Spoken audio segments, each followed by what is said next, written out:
আলাইকুম ভিউয়ার্স, সবাই কেমন আছেন? আশা করি ভালো আছেন। তো ছাদ বাগানে চলে আসলাম। ছাদ বাগানে ফুলের সমারোহ।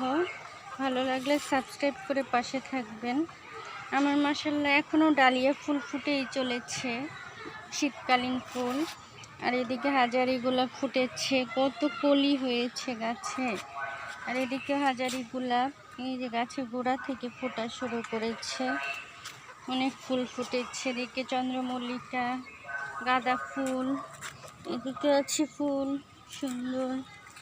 তো এদিকে সাদা চন্দ্রমল্লিকা, ক্যাকটাস, আর এদিকে সুন্দর ফুল ফুটে আছে। তো এদিকে মুরগির খাবার দিলাম, ঘাস, ভাত, ধান, গম, ভুট্টা এসব দিলে মুরগি তাড়াতাড়ি বড় হয়। টাইগার মুরগির ফার্ম মুরগি।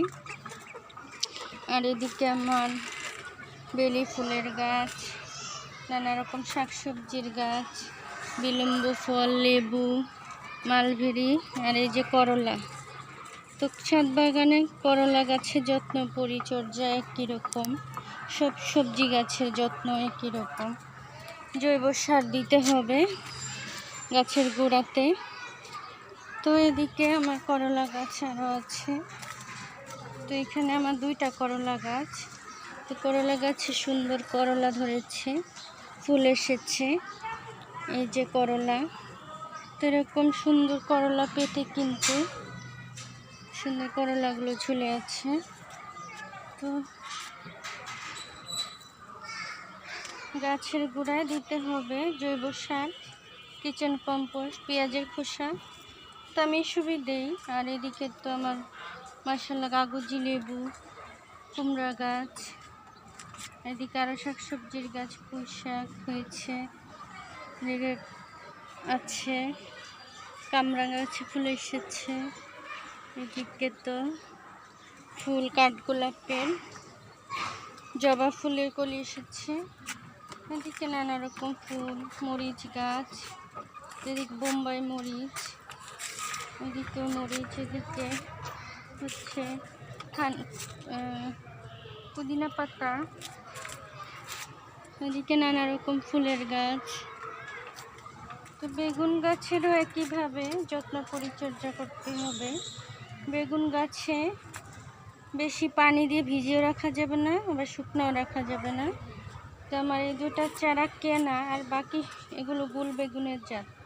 আর বাকি সবগুলো বেগুন গাছ আমার হাতে চারা তৈরি করা। এই যে বেগুন ধরে গেছে। এদিকে পেয়ারা গাছ, এদিকে শসা গাছে ফুল এসেছে। তো এগুলো কিন্তু কাটিং করে দিত, লাউ গাছ, কুমড়া গাছ, শসা গাছ, এগুলো কাটিং করে দিতে হয়। আর বেগুন গাছ আমার আরও এদিকে হয়েছে, সব হাতে চারা করা বেগুনের গাছ, ধুন্দুলের গাছ, সফেদা গাছে ফুল এসেছে, লেবু গাছ, এদিকে পেঁপে গাছ। তো এদিকে আমার কিন্তু এই যে সুন্দর বরবটি ধরেছে মাশাআল্লাহ। তো এদিকে লাউ গাছ হচ্ছে, কাঁঠাল গাছ, কুমড়া গাছ, এই যে শাকসবজি। আর এই যে আমার বেগুন গাছ। তো বেগুন গাছে আমি কিন্তু পেঁয়াজের খোসা দিয়ে দিয়েছি, আর কিচেন কম্পোস্ট দেই, তাহলে কিন্তু বেগুন এরকম সুন্দর ধরতে থাকে। যে আবারও ধরেছে। বেশিরভাগ আমি ঘরোয়া জৈব সারটাই দিই। এই যে এদিকেও 2টা বেগুন ধরেছে গাছে। তো এদিকে সফেদা, নানা রকম গাছপালা এদিকে। আর এদিকে আমার ডালিম গাছ হয়েছে, এদিকে হচ্ছে করমচা গাছ, ডালিম ধরেছে, লেবু ধরেছে। তো সব গাছে আমি কিচেন কম্পোস্ট দিই। তো এদিকে আরও নানা রকম ফুল ফল শাকসবজির গাছ আছে, সিডলেস চায়না লেবু, এগুলো। তো আমি বেশিরভাগ কিচেন কম্পোস্ট দিই, আপনারা চলে দিতে পারেন। আর এদিকেও ডালিম গাছ, ডালিম, এই যে ফুল, ডালিম ধরেছে। এদিকে আঙুর গাছ। তো সবাই ভালো থাকবেন, আল্লাহ হাফেজ।